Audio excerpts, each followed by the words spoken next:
Okay, hello everyone. I hope you are healthy and happy in this first lecture on Oedipus the King, and it might be a bit longer than subsequent lectures on Oedipus the King. I want to definitely say something about those first 500 to 600 lines of the play that I asked you to read, but I also want to spend a bit of time here at the beginning talking about Greek tragedy and Greek theater because it's important to perhaps understand the mechanics and the characteristics and tendencies of Greek tragedy to perhaps understand the action in the play itself. So I'll describe some terms, I'll define those terms, but before I do that, I wanted to mention that I created a submodule in the drama folder in the contents tab.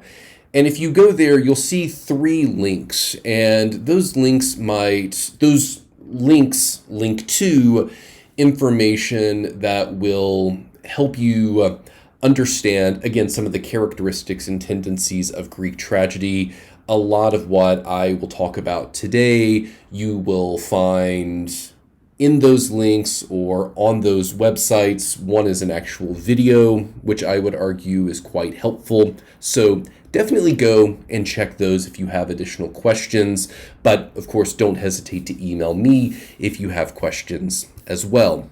So I think where I want to start is with the actual stage itself and how you can visualize it and how you can think about how actors moved in that space. So the stage, it looked a lot like an amphitheater, but it also looked a lot like stages today. So there was this space, this principal space for the actors, and there was also this space for the spectators or audience members.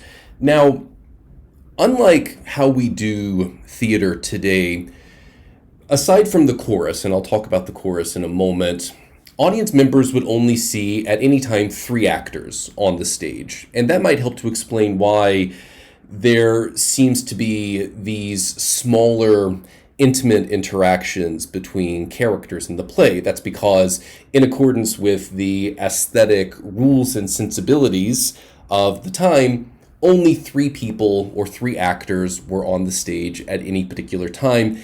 And because they would wear these masks, there were only 3 actors, so they would share roles. And this is something, if you have studied the Elizabethan theater, so think late 16th, early 17th century, that time when William Shakespeare was writing, there were also these smaller, not 3, not that small, but there were these smaller acting companies, and actors would often double, which is to say they would perform multiple roles within a particular play, because a lot of Shakespeare's plays have, in some cases, 2, maybe 3 dozen characters, even if some of those characters only had 1 or 2 lines of dialogue. Now, by contrast, you can see, if you just look on the first page, 1777, there are less than 10 or fewer than 10 characters in this play.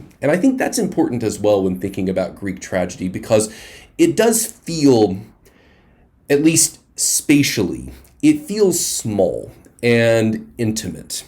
And I would argue that's part of the aesthetic conceit of a lot of Greek tragedies. These are about families, often important families, and the sorts of familial dramas and conflicts that you could argue in many ways defines our own lived experiences. So pay attention to, and I would encourage you to take note of just how small all of this seems. And there's also this similar sense of smallness, and I'm not using small as something that should be interpreted as insulting. I think the smallness or how confined it is actually one of the features of Greek tragedy.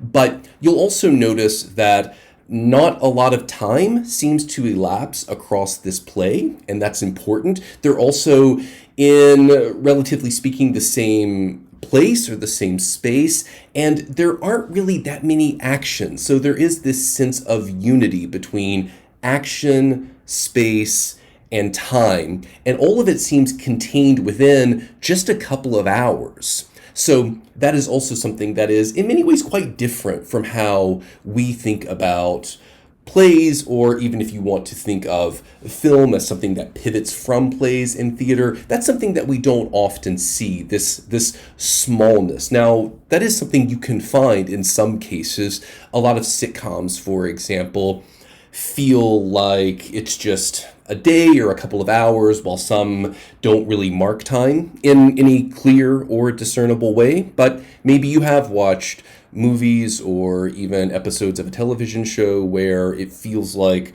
what you just saw was exactly the amount of time that it took you to watch it, or a little more than that. And that's how this feels as well. Again, this play doesn't cover months and years and generations. It feels like it just addresses a couple of hours of time. Now, I want to spend a little bit of time talking about this phrase or this word that is bandied about a lot when people think about Greek tragedy, and it's something called the tragic flaw. And if you want another word for it, and you'll hear this word a lot or see this word a lot, it's hamartia, Hamartia. And often, I'll start with how people often think about this idea, the tragic flaw or hamartia, and then I'll talk about what I would argue is a better way to think about it. Often people think about it as, well, within a particular character, like Oedipus, who's our protagonist, there's this one defect that if it wasn't for that one defect, then he would have the power and the ability and the capacity to correct the wrongs or the ills in his world.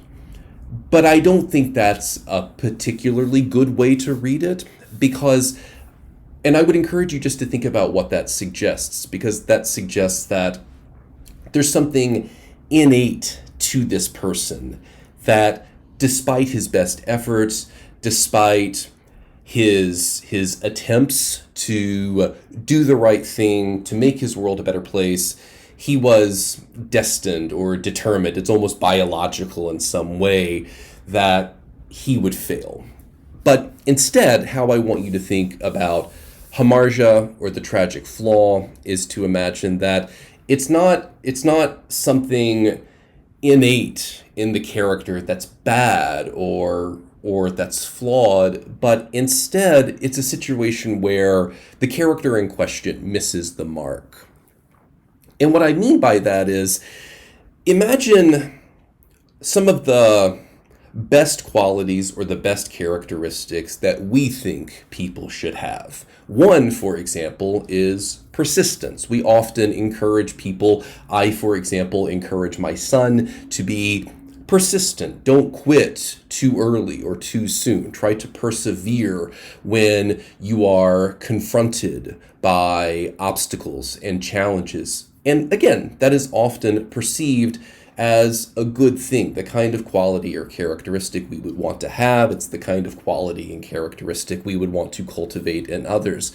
But if you want to think of it as perhaps a quality or a characteristic that might allow you or might allow someone like Oedipus to miss the mark, it's not hard to think about how that might work, because I think you could perhaps imagine times, even in your own life, when you pushed too hard, when you went too far, when being persistent while conceptually is a good thing, because you went too far, because of the particular circumstance or situation, because of the conditions, what would otherwise be good became bad. And that's how I would encourage you to think about hamartia, or the tragic flaw. It's simply missing the mark.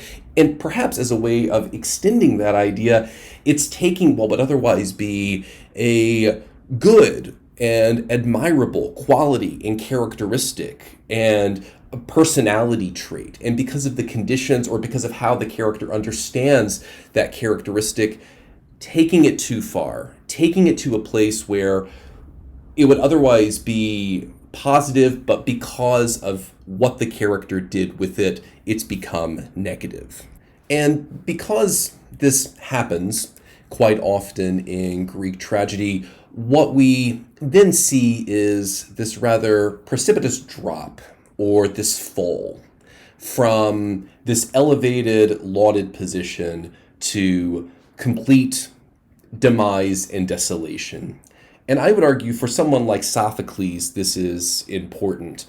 It is not, perhaps, when thinking about the aesthetic sensibilities of Greek tragedy, it is not acceptable to take a peasant or someone, if we're just thinking of contemporary ideas about socioeconomics, it's not appropriate to take someone who is struggling or someone who is poor, someone who's at the bottom, and to allow them to sink even further. Instead, what you see is often someone at the top, someone, again, who in almost every situation would be the kind of person most of us would maybe aspire to be, the sorts of individuals who we would celebrate as the best among us. In Greek tragedy, it's their fall that is often dramatized, from this high and elevated position down to the very depths of what our imagination can produce. And because of that, when thinking about an idea or a phrase like a tragic hero, that's perhaps how you should think about it. So in many ways, I'm encouraging you to, and I would argue Sophocles encourages you to rethink or reconceptualize your idea of what a hero is. It's not just about someone doing good and then achieving a good outcome, but it's also perhaps watching a character relentlessly try to do good, try to do the right thing, but failing miserably in those attempts, and perhaps regrettably making the world worse because of those attempts. And I think this is another idea that Sophocles interrogates in a rather smart and savvy way. What if a character like Oedipus didn't exist in the world? Would it be potentially better for this world if Oedipus wasn't there? And in many ways, that's a challenge to how we think about heroism today, because we often think the hero is necessary. The hero is a necessary mechanism within our cultural matrix. But for Sophocles, it's not that simple.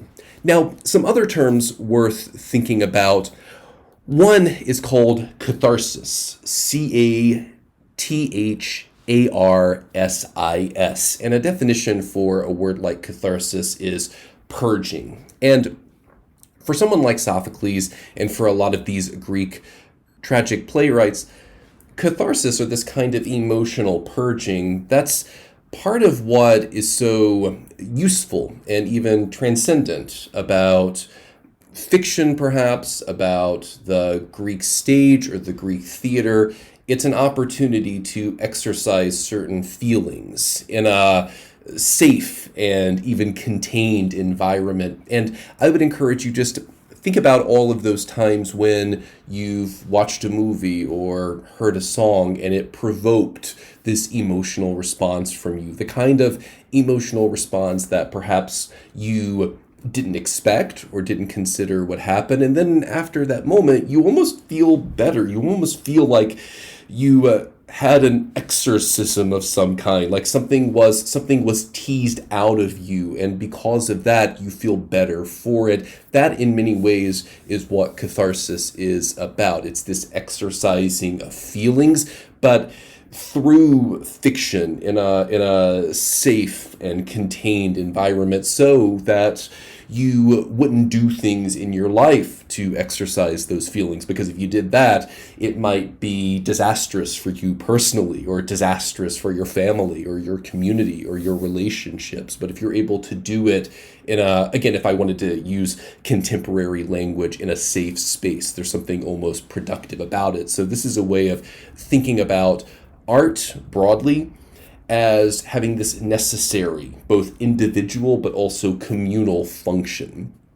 And I would argue, considering the particulars of our situation as I'm recording this, I can imagine that a lot of you are spending perhaps more time than you otherwise would, perhaps watching movies, watching television shows, reading books, experiencing and engaging with art. And so you could argue it's a good thing that there is so much art, broadly speaking, in the world, because it's giving you something to do, something to occupy your time, something to stir your emotions when you don't have nearly as many outlets to stir those emotions.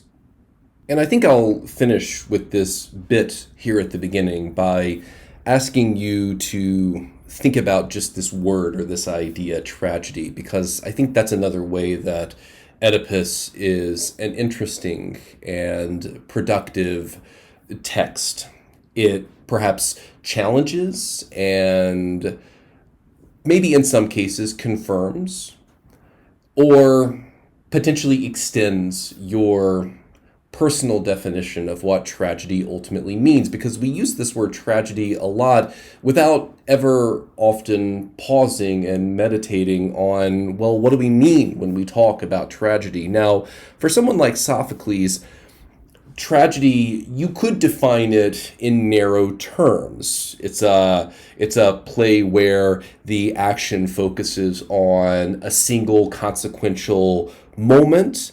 It's a play where a tragic hero or figure experiences a reversal of fortune. And this is maybe the moment when the tragedy presents itself in the clearest and starkest terms. We've already talked about that a bit today. But then finally, tragedy for perhaps someone like Sophocles engages this question of fate and free will, because something you'll see in this play is the presence of an oracle, or someone who in theory can read and predict the future. But if you've ever read even Greek mythology, something you'll notice is that these oracle figures, they're not as clear as we or the characters in the text would want them to be. They often speak in riddles in some way. And because of that, it puts characters like Oedipus in this position where they must interpret the rather ambiguous language of these oracle figures. And what that kind of moment introduces, or what that kind of moment creates, is the possibility for us to consider whether or not the oracle is right, that all of these events and all of these actions were simply fated or determined to happen, or do these characters actually have agency? Is there something about the way Oedipus, for example, interprets some of the oracle's declarations that creates the conditions for these awful things to happen? So this play, or this conversation between fate and free will, is also important when thinking about tragedy. But with all of that said, I would encourage all of you to be quite attentive to how your experience reading this play shifts or changes, or even augments your understanding of what tragedy is, because that's something that you might have an opportunity to write about. Okay, I wanted to take a quick second to say something about the process of actually reading the play, because it can be a bit disruptive at times, because this play, at least the way it's formatted in this book, it doesn't have distinct acts and scenes, but it moves in a way that, if it were just labeled differently, would probably feel more like the sorts of plays that you've read in the past. So, in particular, what I want to talk about are these moments when the chorus presents itself. And you'll see this language strophe and antistrophe. And when thinking about the chorus, this can be a bit confusing at first, but one of the best examples that I've seen, it was a production of Oedipus, where the chorus was two news anchors, and they would talk back and forth with one another. And I think that's one of the best ways to think about the chorus. The chorus, it's this mechanism or this characteristic in a lot of Greek tragedies where it's as if the play itself speaks and comments on the actions of the play. So, in that way, the chorus is both part of the play, but also separate from the play because it's commenting on the actions of the play. It feels, if we wanted to use contemporary language, it feels quite meta in that respect. If you, for example, have ever watched a movie or a TV show and at one point a character says something like, oh, well, this is the kind of thing that would happen in a movie or a TV show, it's as if that character, while both existing within the diegesis or the action of the story, comments on or functions outside of the story itself. They occupy that space where they do both of those things, and the chorus is quite similar in that way. And this language, strophe, antistrophe, think of that as a speech utterance followed by a response. And again, if you just imagine two news anchors talking back and forth, that's perhaps, again, one of the best visual images that I've seen to articulate what the chorus does. But with all of that said, I would encourage you to pay close attention to what the chorus says about the actions of the play, because there are times when it's as if the chorus tries to guide us as readers as we experience the actions of the play, because there are times when the chorus is quite sympathetic to certain characters. There are other times when the chorus condemns or chastises other characters. So pay close attention to the chorus, but think of the chorus as a kind of interlude. So there's the action of the play, then we have a bit of a break, then we return to the action of the play. And with all of that said, because I want to keep these recordings between 30 and 40 minutes, I just want to identify a couple of moments from these first 500 or 600 lines that I would argue are important when thinking about the larger or overarching story that Sophocles wants to tell. And I think one of the best places to start is just with Oedipus here at the beginning. So what we see here, this is a bit of a long monologue or speech, but if you're paying close attention, Oedipus tells us everything we need to know about what's happening in Thebes, this town or this place where the city where he is the king. So there is this plague that has afflicted Thebes, and at this point, no one really knows what's happening. And so Oedipus enters to address the people.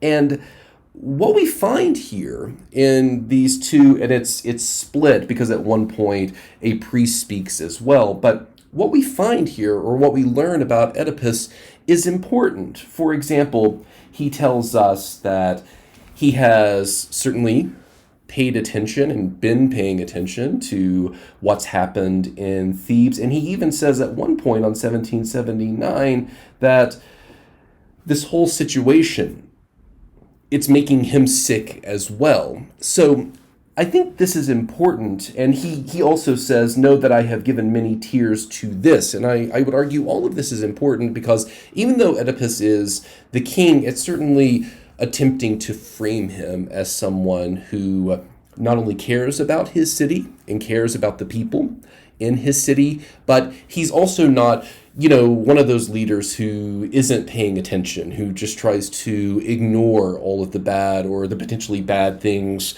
that may or may not happen in his particular province. This seems to suggest that Oedipus is intimately involved. And again, this is perhaps the sort of thing that we want and that we like to see in our leaders. Someone who's involved, someone who clearly cares about the plight of just everyday seemingly irrelevant or inconsequential people in their city or in their providence. And all of this frames Oedipus in a rather positive way.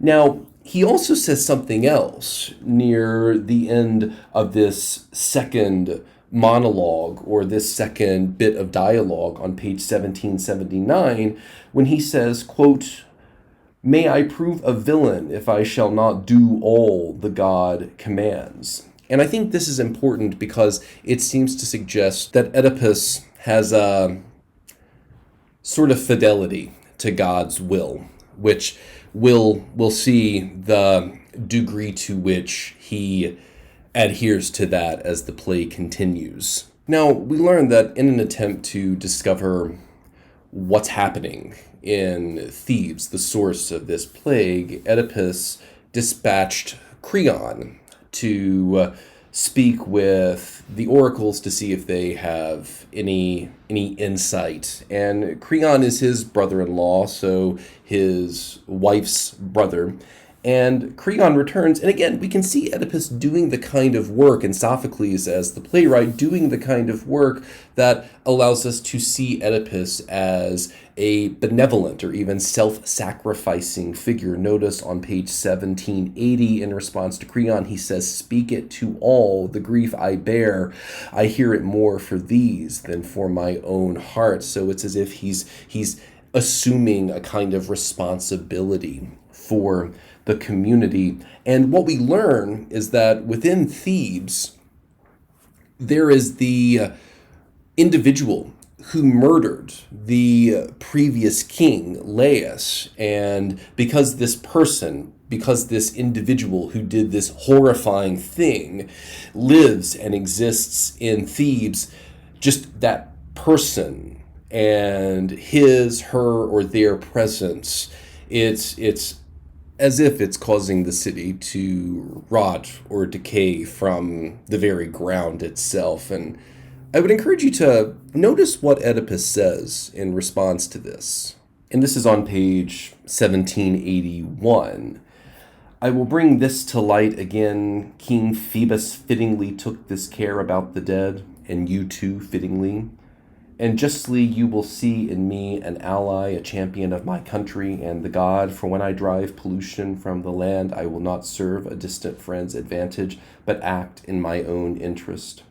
Whoever he was that killed the king may readily wish to dispatch me with his murderous hand, so helping the dead king, I help myself. Come, children, take your suppliant bows and go up from the altars now. Call the assembly and let it meet upon the understanding that I'll do everything. God will decide whether we prosper or remain in sorrow." So Oedipus says a couple of interesting things here. Again, we can see his persistence, but some of my students have suggested that there's a rather upsetting or even problematic political calculation here on Oedipus's part, because he basically says, I have an incentive to discover who this person is, because if they in fact killed a king in the past, then perhaps they have motivation to kill a king now. And hey, who's the king? I'm the king. So he says, and I'll read it again, "So helping the dead king, I help myself." And I would simply encourage you to think about how you read this moment and how it perhaps reflects back on Oedipus as a character for you. Is there something perhaps laudable about Oedipus?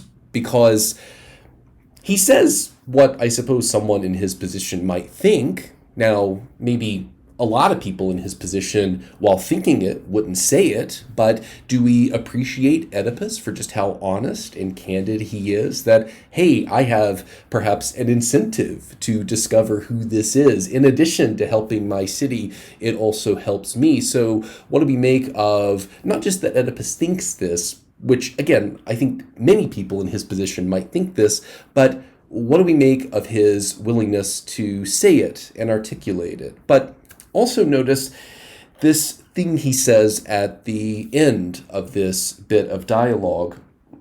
God will decide whether we prosper or remain in sorrow. And what that ultimately suggests is that while Oedipus will certainly act, perhaps there are limits to what his actions can and might produce. Perhaps in many ways they are simply left to survive and weather the whims of the gods. And that is certainly, again, I talked about this earlier, this is an interesting dynamic and an interesting bit of tension at play in these sorts of Greek tragedies, the degree to which actual characters have the power to make choices and the degree to which they have actual agency, in contrast with the acknowledgement or even the recognition that perhaps they do not have as much power as they would like to think. They're not the sort of figure who can just change the world by acting. There's something much more powerful that has perhaps orchestrated or coordinated what's happening. So here, Oedipus in many ways is, in this single bit of dialogue, articulating that tension between free will, his ability, and his power to act, and fate, the degree to which, well, maybe he doesn't have that much power to act. So after this choral interlude, Oedipus returns, and he, in effect, describes the punishment for whomever this is. And what he basically says is, perhaps in contrast to our expectations, he does not intend, nor does he wish to execute this person, but instead he will banish them. And I always like to ask my classes whether we think this is an appropriate punishment or not. And the only thing I'll say as a way of augmenting how you might think about it is to put yourself in a fundamentally different space.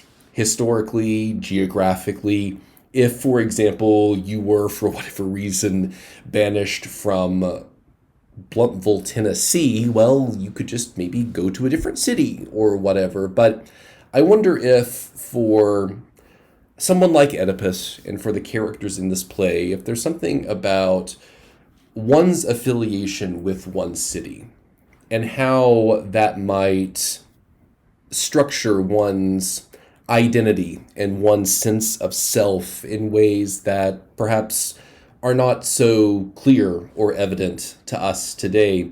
Plus, I think it's almost worth mentioning that it's not like there were a lot of different places someone could go. This was a much smaller world than our world, and this is not North America. So again, the question I just want you to think about, because I think instinctually, for a lot of students, their impulse is to imagine, well, no, this isn't an appropriate punishment. Oedipus should, as the king, Oedipus should execute whomever did this, whoever perpetrated this crime for whatever reason. But I would just ask you to pause over that just for a moment and think about what it might mean to be banished and what it might mean to have this label or this status as a stranger to your city. So really thinking about the symbolic and metaphoric significance of what it might mean to be a stranger, to be forever and perpetually excluded from your home and from your city. Now, Oedipus asks to speak to this blind prophet named Tiresias. And this is something, if you've read Greek mythology before, this is something that you've certainly seen or witnessed. The idea that someone who is physically blind, they have access to a different kind of sight, maybe wisdom in some ways, or a truth that someone who can see with their actual physical eyes can't see and could never see. And so Tiresias appears, and what he ultimately suggests, and he's not perhaps as clear about it as we would want, but what he ultimately suggests is that Oedipus is the person he's searching for, that Oedipus committed this heinous and awful crime. And I would certainly encourage you to notice how often Tiresias delivers these deliciously cryptic phrases, such as, Creon is no hurt to you, but you are to yourself. And I'll talk about Creon in just a moment. Later on page 1788, you have your eyes, but see not where you are in sin, nor where you live, nor whom you live with. And finally, and I think this is maybe the most important of all the things Tiresias says to Oedipus, I would not have come either had you not called me.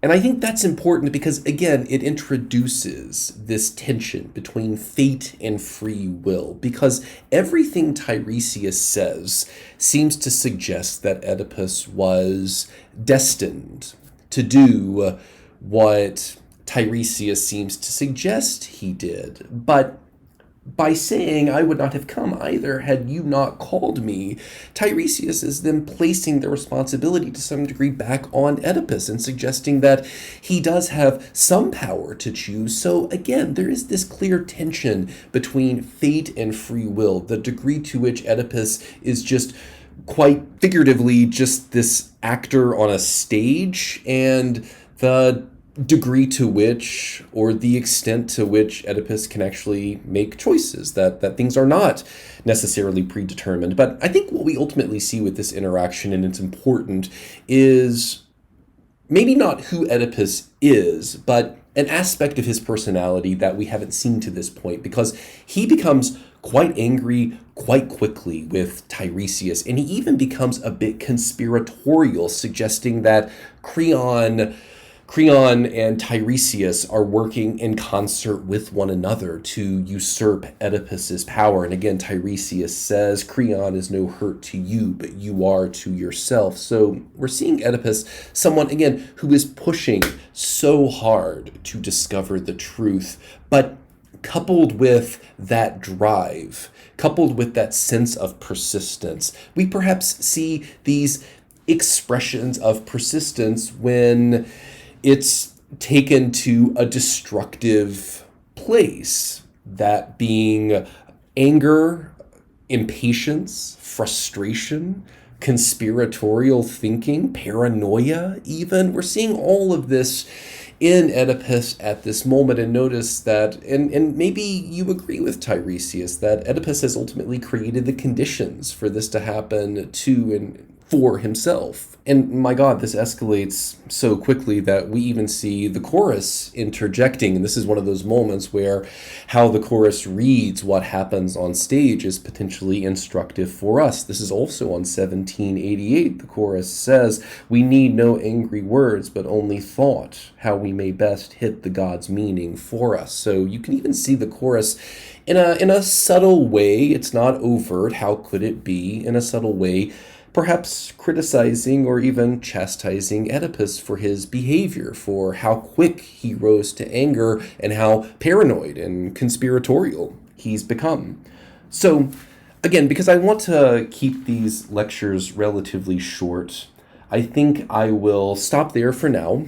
When we continue later this week, I'll say a bit more about Creon, because, and if I haven't said so already, this was one play in a series of 3 plays, and the final of those 3, which is also in the book, which you could read if you wanted to write about Oedipus and you wanted to do some additional reading. It's called Antigone, and Creon's featured quite heavily in Antigone, and I don't know, I might say this, I think Antigone is a better play, but I think this is possibly a more instructive play for our purposes. But definitely read Antigone if you like Oedipus. So for now, I think that's where I'll leave it. I've said a lot in this lecture. Please remember, if you have any questions, don't hesitate to contact me, and definitely take some time and look at those supplemental resources that I posted to D2L. Again, go to content, go to the drama unit file or folder, and then you should see a submodule that says something like additional resources, additional Greek tragedy resources. I've forgotten how I labeled it. But also, don't forget that the discussions forums begin this week. Make sure you review the rules for those so you know what's expected. And if you have any questions, again, don't hesitate to email me. I hope everyone is healthy and happy, and I hope to talk to you soon.